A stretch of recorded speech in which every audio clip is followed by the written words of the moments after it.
colleagues about the materials to discover more information about those videos and the Texans who made them. Tonight, we are watching footage from PM Magazine, also known as Evening Magazine, with special guest Siobhan Hagan. Siobhan is the president and CEO of the Mid-Atlantic Regional Moving Image Archive, or MARMIA, a nonprofit organization that preserves and provides access to unique moving images of and recorded sounds from the Mid-Atlantic region. And we asked Siobhan to join us tonight because both TAMI and MARMIA have PM or Evening Magazine collections. TAMI's is from Beaumont's KFDM TV, which was contributed to us by the Tyrrell Historical Library in Beaumont, and MARMIA's comes from Baltimore's WJZ TV. So tonight, our two organizations are joining forces to bring double the news entertainment, and I think it should be really special. We are talking to Siobhan live via Zoom. Good evening, Siobhan. Good evening. Thank you so much for having me. I'm so excited to be here. You're on theme tonight. I feel like you're just like, welcome foolish mortals, you know, it's the whole, we're ready for Halloween. I tried. I'm so ready for like a month. Yeah. And we have definitely some Halloween subjects in tonight's stream, so I'm excited about that. But before we get started, how would you describe Evening Magazine to someone who has never seen it before? Evening Magazine. Yeah, I love the sort of what they used to call it a TV magazine show. Just thinking of that as like a subgenre of television is so interesting to me because it is really an entertainment focused program, and that would be the first thing that I would say. And it's very local based, like that was its origins are very much rooted in telling local stories, but entertaining stories, and of their local, you know, of your local community, quirky stories, weird stories, just like really out there. You can tell that a lot of the people that worked on these shows had a lot of fun making the various feature stories. So that would be like the first thing I'd say, that it's just, it's a lot of fun. It's full of its time. So very much of its time. And a lot of people have a hard time understanding that this was broadcast every day, every Monday through Friday. It's wild to me. Yeah, because it's just so different from local television today. And then what can you tell us about MARMIA's WJZ TV collection, and particularly its inventory, obviously, of Evening Magazine programming? Yes. So WJZ TV is lucky number 13, channel 13 here. And it's been broadcasting since 1948 in Baltimore. It's one of the main 3 stations that got started in Baltimore, in the Baltimore market. And it was owned by Westinghouse Broadcasting for the longest time, which was also called Group W. And they're the ones that started Evening Magazine. Actually, it started in San Francisco at their station in San Francisco. And it was just so popular there that WJZ, that Baltimore, was one of the stations a year later because they started that in 1976. And then for our inventory of Evening Magazine, it started in August of 1977. So I think about a year later is when it made its way to Baltimore. And so, yeah, we have thousands of tapes. I think somewhere around 6,000. I could be under, it might be more than that, honestly. But yeah, it's basically, we have pretty much the full run from 1977 through 1990 is the last year. So it actually aired also for 13 years, which is another lucky 13. Yeah. And for what I saw of your collection too, it's primarily full broadcasts. Yes, yeah, we have mostly the show copies where it's a U-matic tape that they recorded them onto, and there's usually about 2 shows because they were half-hour long. So it's usually about 2 shows on 1 hour long U-matic tape. But then we also do, and they called those show copies, at least in our inventory. That's how they designated them. But then we also have what they called edited masters of some of the stories, especially like I think the bigger ones that they probably ended up sending around nationally. To their other stations within the Group W and within the Evening Magazine, PM Magazine syndication. Yeah, so we have just so much evening magazine, and I love it. I'm so excited. Well, I feel like we've built it up, and now we need to start watching things. Yes, so we thought we'd start tonight's stream just by comparing opening sequences from our respective collections. The first comes from a 1981 episode of KFDM's PM magazine, and the second is from a 1982 episode of WJZ's Evening magazine. Let's roll the clip.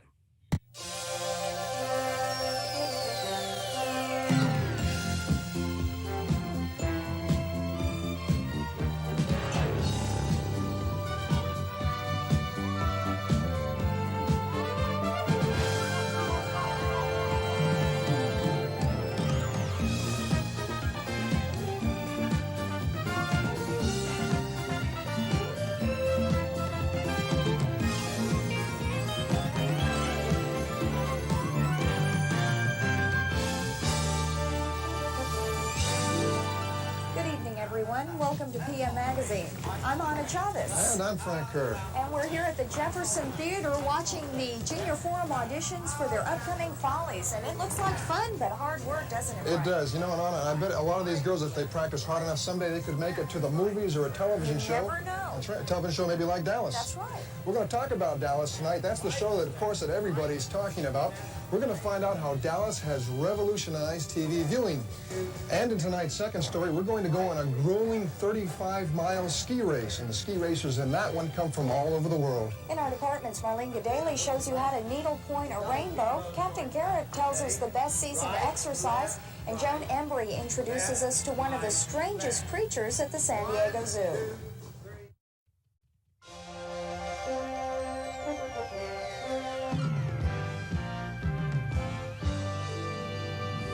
Majestic facade of the Johns Hopkins Hospital. Since 1889, people have been coming from all over the world to see cures here. But a lot of them have found it, too. Hi, welcome to Evening Magazine. I'm Donna Hamilton. And I'm Tim White. Tonight we're going to be talking about one of the more recent developments here at Hopkins, wide-awake surgery. Major surgical techniques being performed while the patient is wide awake. How do they do it, and how is it going to save lives? We'll find out. We'll also find out about the third most popular spectator sport in America, wrestling. We'll find out why people have such a good time when they go there. Chef Tell will wrestle with whipped cream tonight. And tonight's Tank of Gas takes us to Gettysburg, the site of the most famous Civil War battle.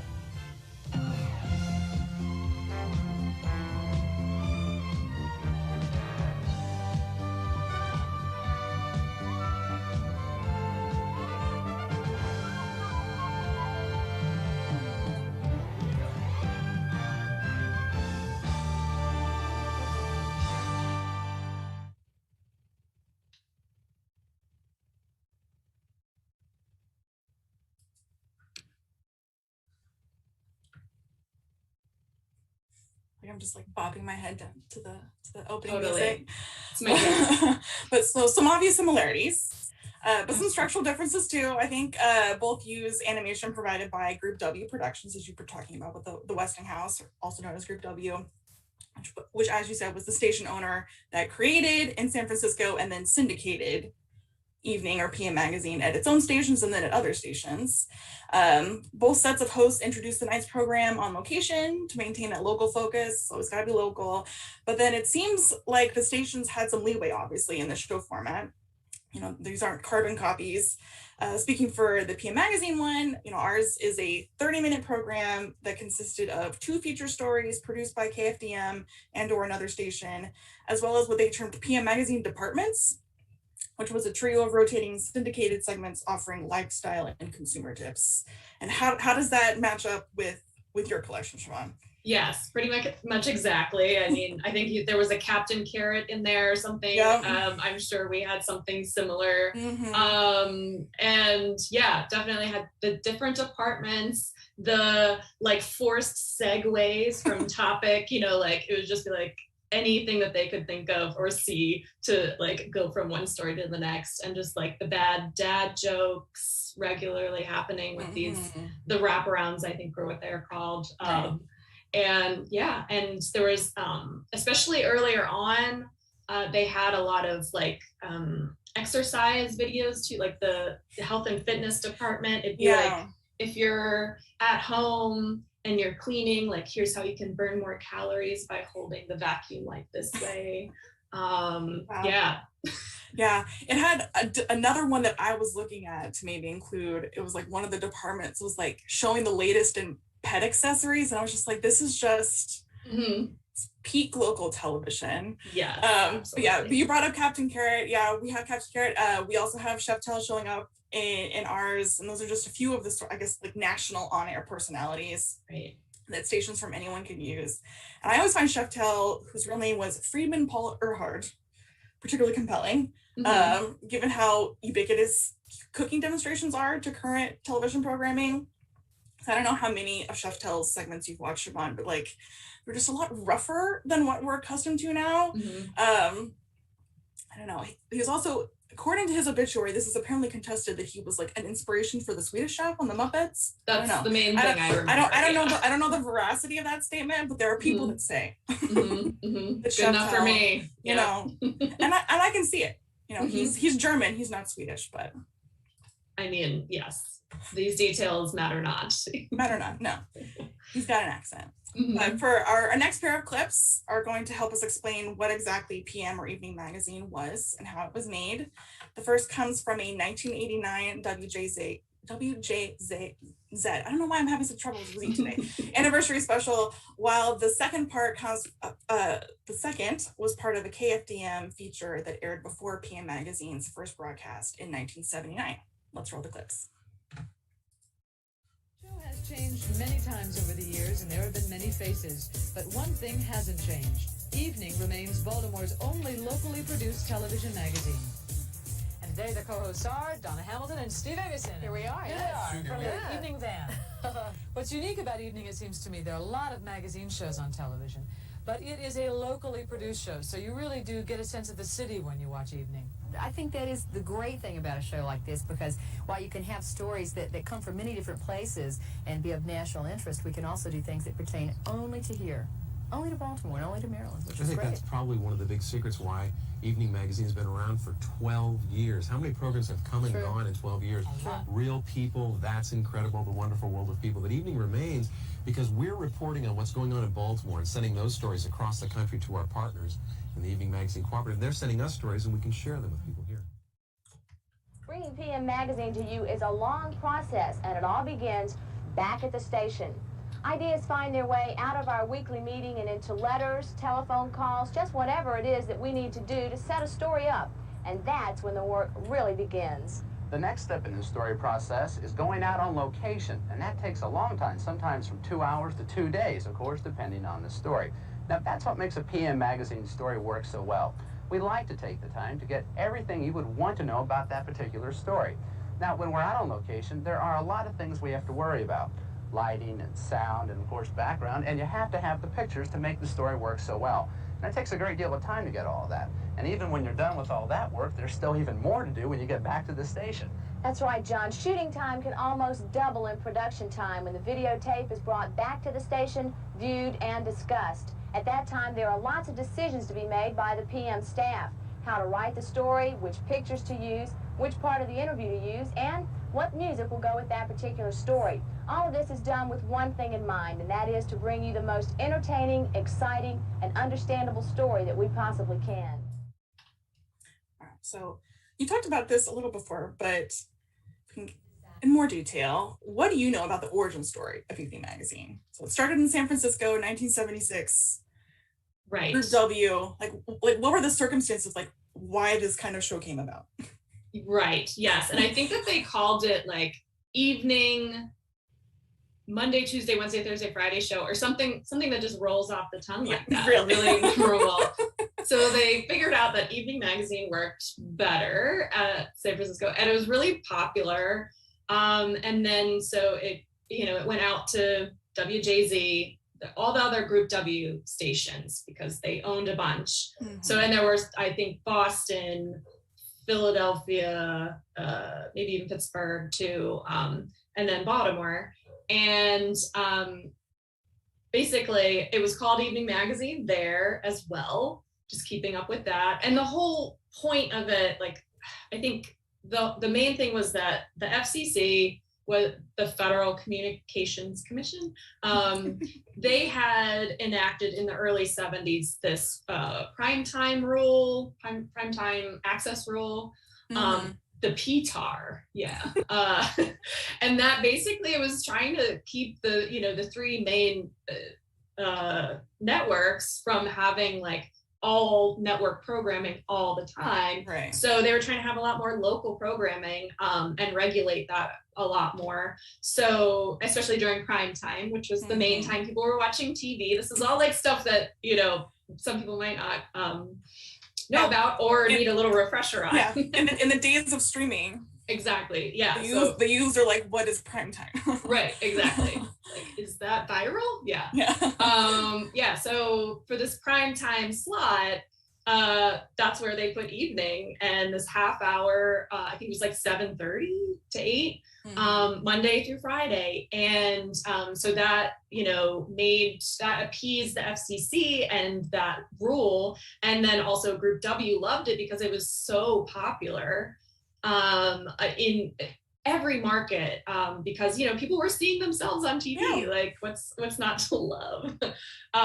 So then Group W decided to try and make more money off of it, and other stations were clamoring for it that weren't part of the Group W network. So that's when they started syndicating it to other stations even more across the United States. And that's where PIA Magazine came in, because one of the other, I forget exactly what station it was. It was in Seattle. Okay, yeah. Seattle already had a program called Evening Magazine, and they're like, we'll just call it PM Magazine. Right, because everyone will know that they're different, yeah. And that's how PIA Magazine started popping up. So actually, interestingly enough, we have 2 series in our collection, in our WJZ collection. One is PM Magazine, one's Evening Magazine, just because at one point someone had inventoried them not knowing that they were the same.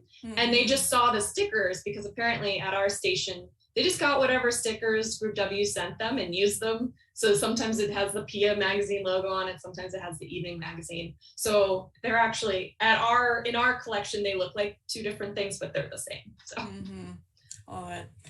But yeah, I think, and so yeah, ours was PIA Magazine, because I'm pretty sure KFDM was not a Group W station. Right, I did look that up, yes. Look at you. And so you were saying that your Evening Magazine was on the air for 13 years, 77 to 90. So that was almost, because I think the last episode aired like ever in 91. Okay. So, like, yeah, I think ours was like Baltimore was in it. Yeah. Whereas the Beaumont one, it started in 79 and it went to 85. It was like almost 6 years. And we have many tapes that we still need to get to, but one of the ones we do have online is for the last episode. And in that one, producer Jeff Diana was like talking about like why they're ending, and it was just getting too expensive for this Beaumont station to produce. And it's not, like you were saying, it's on every night. But yeah, and it required a lot of local staff. So that's because in local stories mostly, but it was also, they went international, they went to other states. Very true. The PM Magazine one, it's from a Beaumont station, so a lot of the stories are in Beaumont or the Golden Triangle, but there's plenty in Houston and Galveston and West Louisiana, because it's just like it's near enough. But we'll talk about the Crawfish Festival in Breaux Bridge, Louisiana. It's like, sounds good to me. Yeah, absolutely. And we have a lot of Washington, D.C. in our collections, because that's right next door. But yeah, then they also covered like the Cannes Film Festival. Yeah. And even one of the ones we have is a host, Leeza Gibbons, who some folks might recognize in the second clip that we watched, who was one of the original hosts of the Beaumont PM Magazine. And there's one episode where she goes to Hollywood to like talk to a star of WKRP in Cincinnati. And then so she hosted with John Walls. So you may not know, like the youth may not also know who Leeza Gibbons is, but like so she started at this Beaumont station, and then she moved to do PM Magazine in Dallas at WFAA. And then she moved to Entertainment Tonight, and then had her own talk show. But so it all started in Beaumont. Well, and I really feel like entertainment, that Entertainment Night, like it was the next move. Like everyone watched Evening Magazine, PM Magazine, and then it was like just taken over by these network for sure things. So she was a perfect fit for her. And I think she's not the only one, you know, and like broadcasting that sort of got her start in Evening or PM Magazine, and then went on to bigger things. But as we also saw in the first clip, as the Evening Magazine hosts Donna Hamilton and Steve Averson were saying in the anniversary special we just watched, what made PM or Evening Magazine so unique was that it was first and foremost a local program, locally produced, local stories, and we each selected one such local story to highlight next. Let's roll the clips.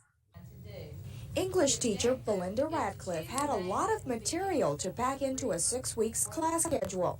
Although she had never before asked her students to write a story for television, Mrs. Radcliffe felt it was the best way to inspire creativity in her pupils. Therefore, I tried to come up with some type of idea that would be creative and motivate the students instead of a dreaded essay paper. I'm calling this assignment Pilot Project, which means that you're going to be developing, creating, and writing your own television series. Do I care? No. They have to follow my rules. I am the boss. Mother, what do you think you're trying to accomplish by firing Mac? I beg your pardon. You heard me, Mother. Oh, you mean firing Mac? It was nothing. Recent sociological studies indicate that Americans have an insatiable appetite for television. Mrs. Radcliffe discovered that combining a pastime with a necessary evil turned a boring English assignment into fun.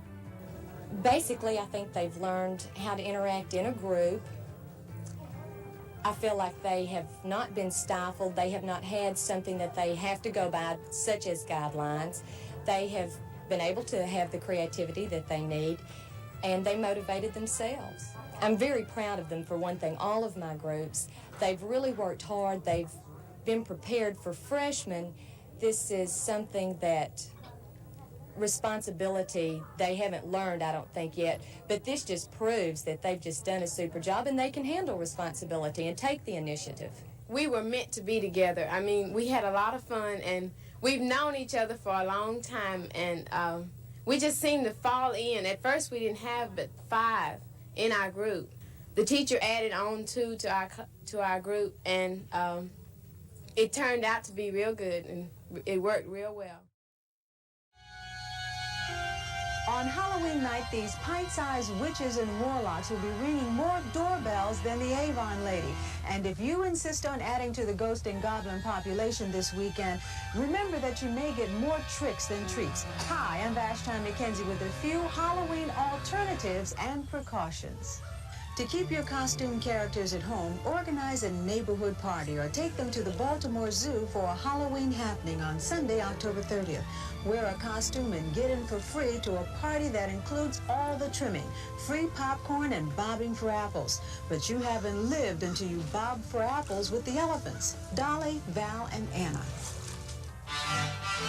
There's a costume parade at 1 p.m. at the zoo to show off Mom's creative ingenuity or your ability to make a costume out of absolutely anything. You can also take the kids to the Haunted Farm at Watkins Regional Park in Largo, the Halloween Weekend Festival in Elkridge, the Halloween Festival in Snow Hill, or down to Harbor Place for an All Hallows Eve bash. Check also at your local library for special story hour times for the tots. Don't send the kids, go with them. Stay in your neighborhood and only go to houses you know and where it looks like someone is home. Be sure your little Superman or Strawberry Shortcake is wearing light-colored clothes so they can be seen crossing the street. Don't forget to give them a flashlight, and above all, no snacking on candy before you return home. Inspect all the goodies and throw away any unwrapped candy and any suspicious-looking items. No exceptions. As for me, I'd rather be bobbing apples with Anna. She always lets me win. I'm Vashti McKenzie, still the champ on Evening Magazine. Just to recap, So the first story we just saw came from a 1982 episode of PM Magazine, and I don't think it can get much more local than a high school English class assignment. The kids were tasked with writing and staging their own television pilot instead of writing an essay, and what they came up with was a cross between Dallas and WKRP in Cincinnati, which I find quite enjoyable.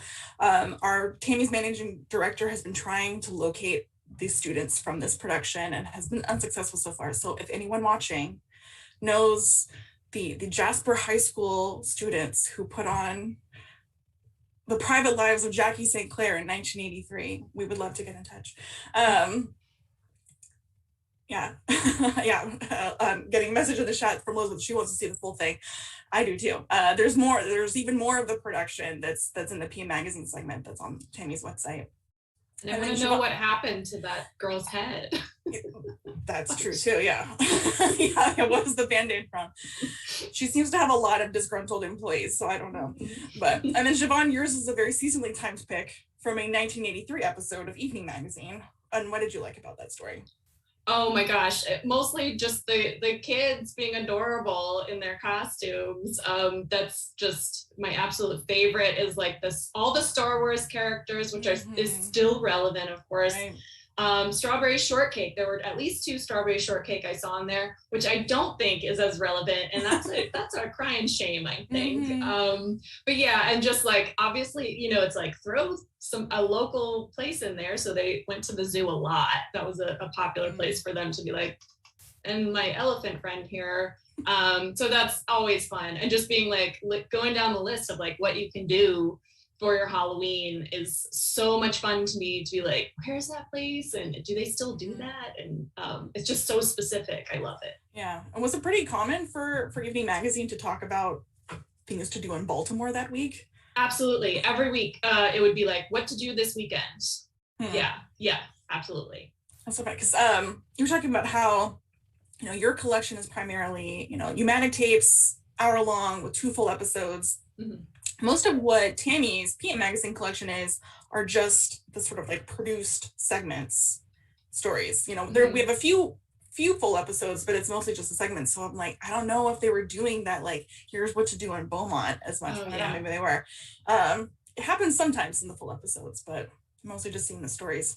Yeah, I'm always so intrigued into like, why did these survive? Like why do we? It's so confusing to me, because I do understand that they did, do like air checks and things like that for the eyewitness news, the actual news. And that was a lot of times for like legal reasons, but why did they, why was this kept? I'm so thrilled, but it's a mystery. Because I think some of yours even still have like the original commercials and everything. And yeah, once it got to the 80s, they were capturing that. Yeah, just wild to me. Yeah. So we just saw PM Magazine, Evening Magazine was very local, but it was also national. It's the stations across the country that then had a network of a nationwide network of television stations, and then participating stations could send videotapes that they had produced for their own local station to this whole network. And I think they was even like, were they all required to send every story they produced to like the main office in San Francisco? Right. Yes. I think that it was at least like they were called like feature stories. So I think that's why things like that zoo Halloween feature, that was like too local, and it wasn't considered like one of those types of stories that would get sent. So, and maybe that's why those are the ones that are, saved for you, because those were the ones maybe that were sent to the bigger office to share with others. Exactly. Yeah. So all these stations sending tapes to Group W Productions in San Francisco, and then Group W would produce this national reel sort of highlights from the stories that they were sent, that they would then send back out to their participating stations, and then those stations could then air those segments on their own local stations. I've said the word stations, but in their own markets. And just like, both of our collections really show this local aspect of Evening and PM Magazine, both of our collections are also really demonstrating this network of stations. And not only because we have stories that, aired in other markets, but we actually have stories in our collections that were produced by the other person's station. And I think that's so cool. So first we will see an evening magazine story about Dracula that aired on Beaumont's PM Magazine. And second, we will watch a PM Magazine story about the shooting of Douglas F. O'Neon's 1985 film Texas Godfather, or as it's titled, Texas Snowline, in the segment that aired on Evening Magazine in Baltimore, and both are from 1984. Let's roll the clips. The vampires won't get you, huh? On a spooky night like this, all alone, anything could be out there waiting for you. Wild animals, muggers, or yeah, even vampires. After all, what do you really know about vampires?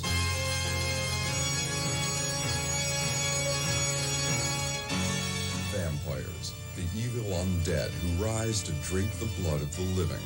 What most of us know about vampires comes from Hollywood. The most famous vampire character is, of course, Dracula. He's been portrayed countless times by many actors. We owe our conception of Dracula to this man, Bram Stoker, who wrote the now famous novel in the 1890s. But people believed in vampires long before that. In fact, the name Dracula means son of the devil, and in 15th century Europe there lived such a man. Vlad Tepes Dracula, otherwise known as the Berserker, the bloodthirsty monster. Founder and president of the Dracula Society of Maryland, Thomas Schellenberger. Vlad Tepes was a very vicious man. His favorite form of execution was impalement on a wooden stake. Well, do you think you can run any faster? No? Oh dear.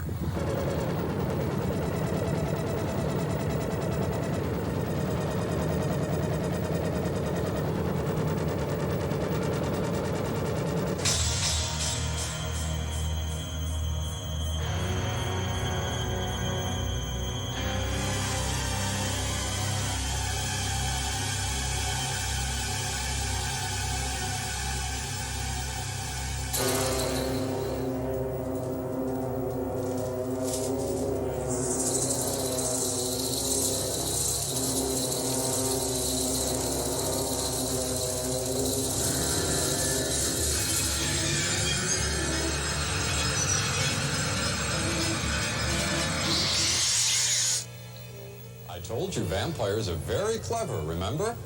I hope you've enjoyed this evening's entertainment. Maybe next time we'll talk about werewolves.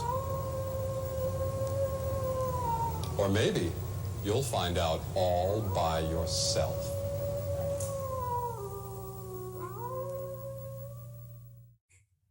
We're going to go out to Beaumont, Texas, where they're making a movie. Usually you think about Hollywood making movies. Well, not if you want to save a little money. You can go on location, as they did for the movie Texas Snowline. This is the life, action movie style. But this isn't your standard Hollywood back lot. In fact, it isn't even near California. We're on the fast-paced set of the movie Texas Snowline. Now, all this used to be nothing but swamp. It took $50,000 and 3 weeks of hard work to turn it into a bayou hideaway for illegal activity. Despite the expense of moving the cast and crew into the rough, there's so much already here, like real shacks, real dumps, real swamps, and real alligators. Shooting here is more than worth it. I think we spent at least $50,000 to build it. Okay, and that's very cheap. I would think if Hollywood, we had to come and build it with a Hollywood crew and all of Hollywood here, we would look at maybe $600,000 to build it. So it's very cheap the way we did it for. Big down the barrel of this. On the other hand, even a small movie budget is bigger than none at all in these parts. Then, too, there's the legendary thrill of being in the movie. I'm very depressed right now. They put a hatchet in my head today. They put a hatchet in your head? Listen, it's not everybody knows when they're going to die. Today, I know I'm dying. Dirty, it's dusty, filthy, grimy, smelly, and everything around here stinks. But I love it. But what about the glamour of Hollywood?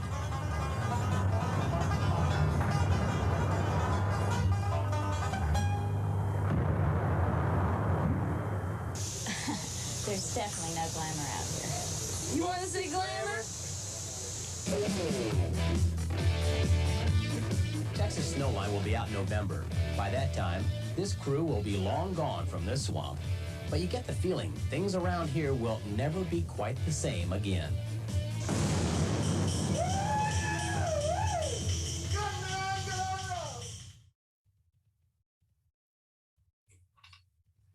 Do you know much about Tom Schellenberger and the Dracula Society of Maryland? I'm so intrigued. I have absolutely tried to find out as much as I can. There's another story that we have from, I think, like 1979 that features Tom Schellenberger, of course. Again, I tried to see, unfortunately, the Dracula Society of Maryland is no longer with us. What a shame. I know, but so if anybody knows Tom Schellenberger, please have him reach out to me, because we've got some great moving images of him, and just a regional treasure. So I'd say so. Yeah. But so yeah, that was him. And then the host in the story from Texas Snowline, or Texas Godfather, is Greg Hunter, who was at PM Magazine in Beaumont, who joined PM Magazine in Beaumont in 1982. And so we were also talking about, about sharing videotapes between PM and evening magazine stations, the whole network. But I think it's also important for us to talk about, that they were shooting on tape rather than 60 millimeter film. And that was apparently pretty new for the industry at this point. Yes, absolutely. I have to say that I'm a super nerd about the technology of like what they recorded this Nerd out, Siobhan. All right, thank you so much, Catherine, for giving me that permission. So basically, because of the technology that came around in 1975, 1976, which was the 3/4-inch U-matic video cassette, that was a new thing, and it was once you made the transition over to that format, then it was inexpensive because you could record over it, unlike film, and so you could get a few uses out of the one videotape, whereas with 16 millimeter film it just cost so much more because you only had the one use, and you had to develop the film, so that wasn't as immediate. You couldn't watch it right away and see if you got the shot. So it was portable, it was cheaper, it was quicker. So it really lends itself to this super local, super in the field, and turn around and, deliver this tomorrow, the next day kind of story. So, and you need that producing news stories for 5 days a week. Yes, absolutely. And was your evening magazine collection always on U-matic, or did they progress to any other kinds of formats, since they were on the air longer than the PM magazine in Beaumont? Right. All of ours is U-matic. Since it ended in 1990, it just kind of, I think that they just kept that up. It wasn't, I think that they did start doing the camera, like the camera originals switched to Betacam.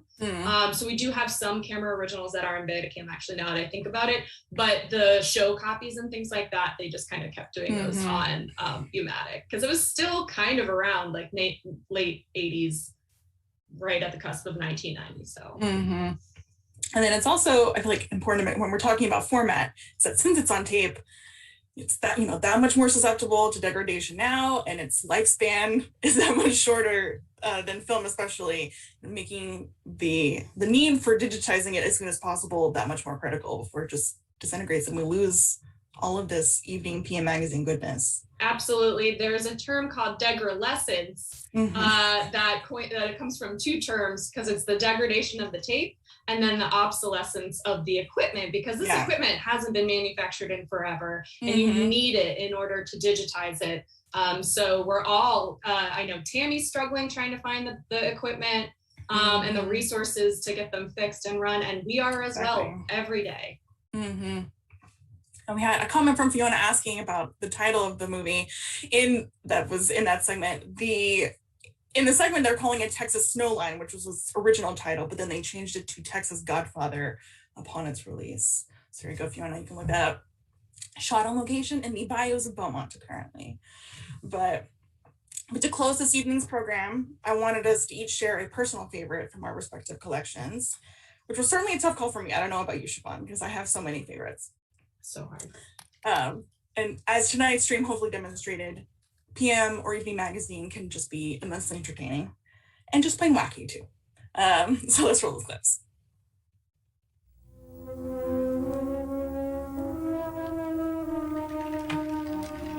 Goblins and ghosts, come forth if you dare. My friends and I are not easy to scare. Welcome to my nightmare.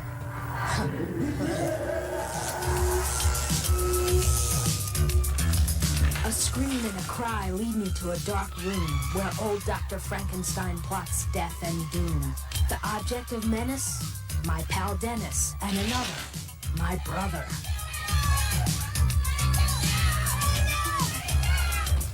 A narrow escape, but oh, what awaits. I'm glad the meat's really nice and fresh for our customers. It just came in today. Oh, it's nice and bloody. A butcher shop and a fatal chop. I've had enough with blood and gore. The crazies chase and scream for more. We find ourselves within a maze. We're trapped like rats. With fear, we're crazed. Oh, goblins and ghosts, don't you see? We have to get out. This is TV. At last, a door. Run fast, my friends. And this is where the nightmare ends.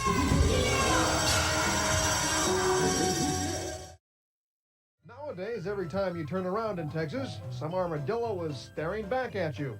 There's no escape in San Antonio.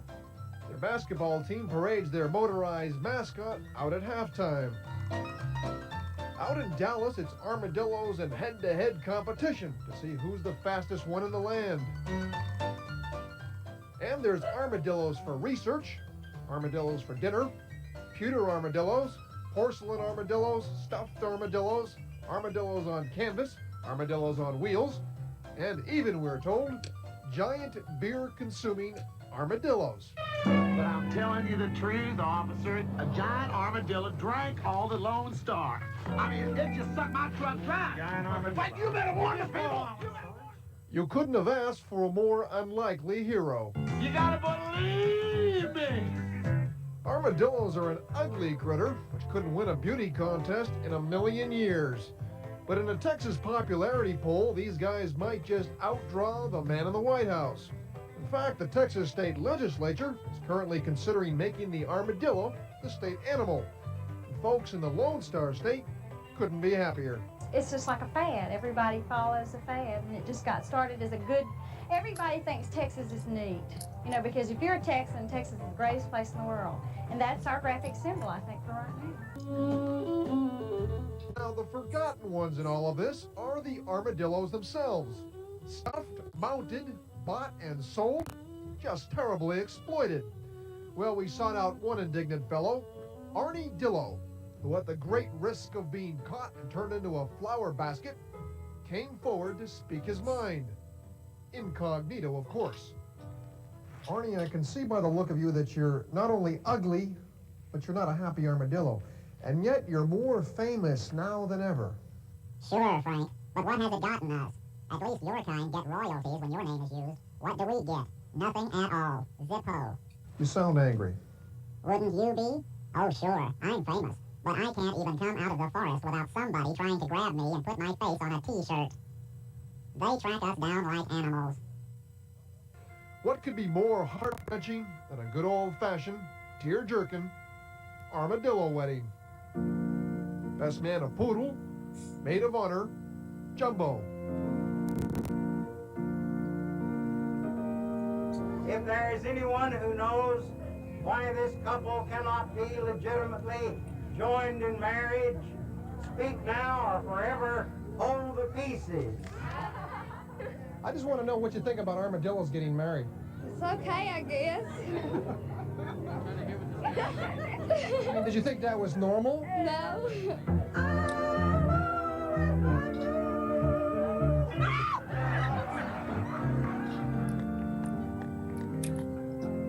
I pronounce Mr. Hoover and Miss Starr as husband and wife. And of course, you've got to seal that wedding with a kiss. right now we know they're the only 2 legally married armadillos in the state of Texas. Hey, how about the world?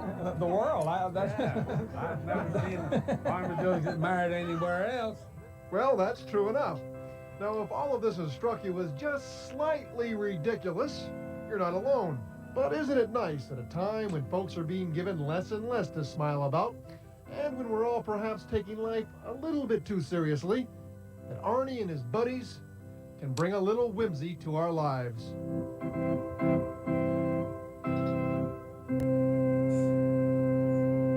So the first story comes from a 1987 episode of Evening Magazine.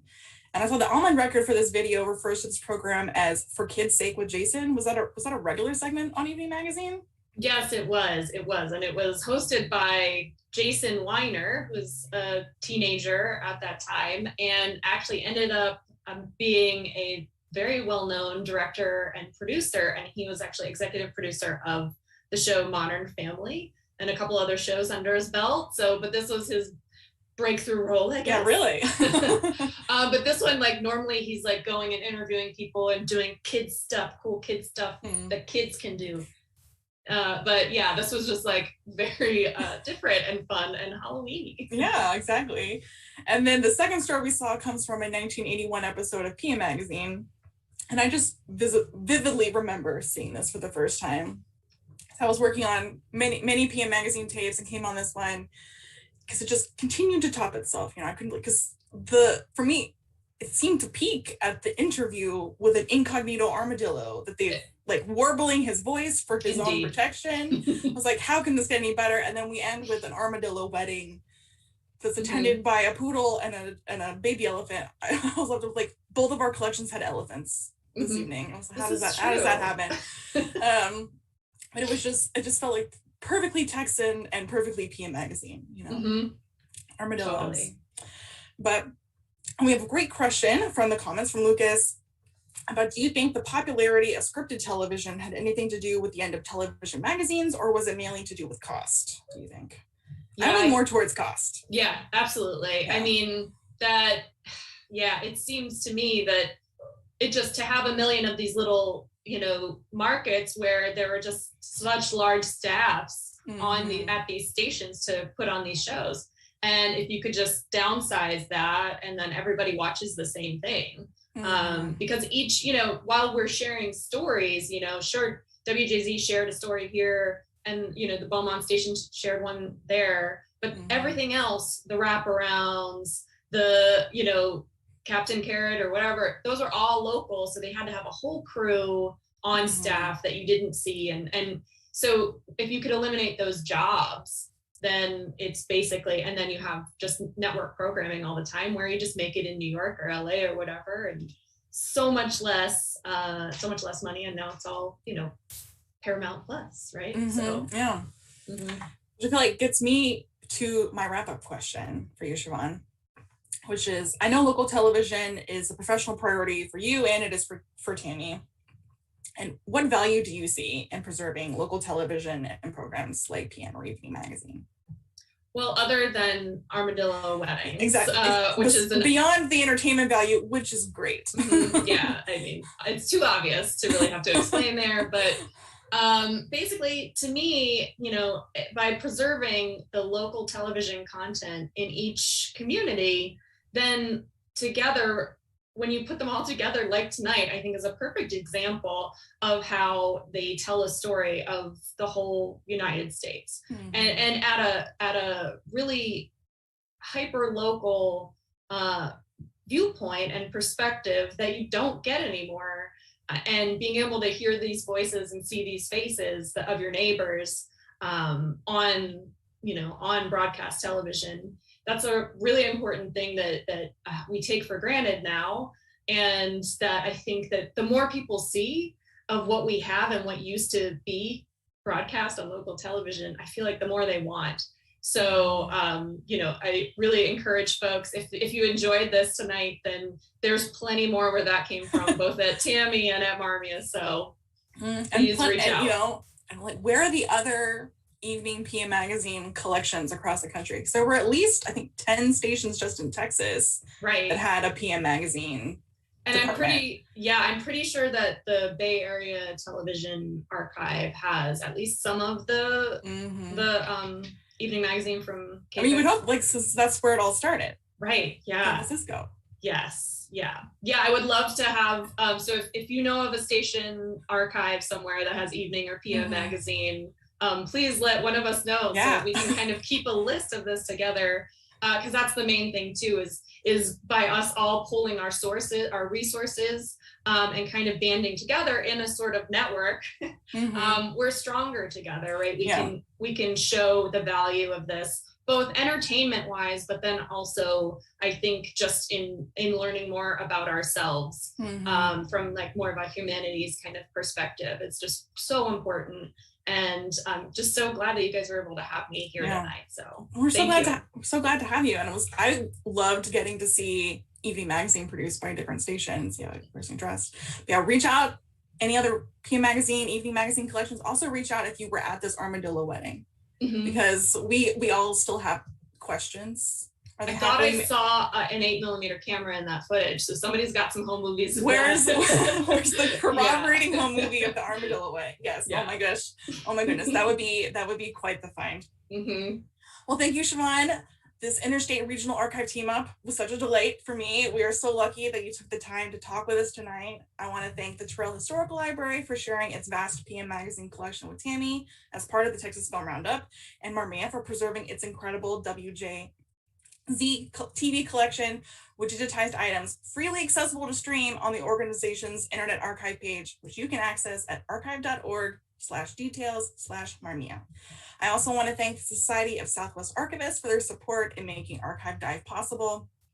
As a reminder, if you are interested in contributing your films and videotapes to the TAMI collection, not to mention getting that free digitization before your tapes degrade and the equipment's obsolete, we are still accepting materials for this year's Texas Film Roundup through this Saturday, October 30th.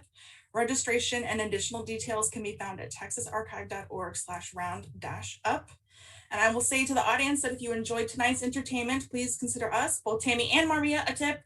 TAMI takes tax-deductible donations via texasarchive.org/support-us, or you can text Texas Archive to 44321, and you can learn how to support MARMIA, including financial donations and even memberships at marmia.org/support-us. Good night, everybody. Thank you, Siobhan. Good evening. Bye.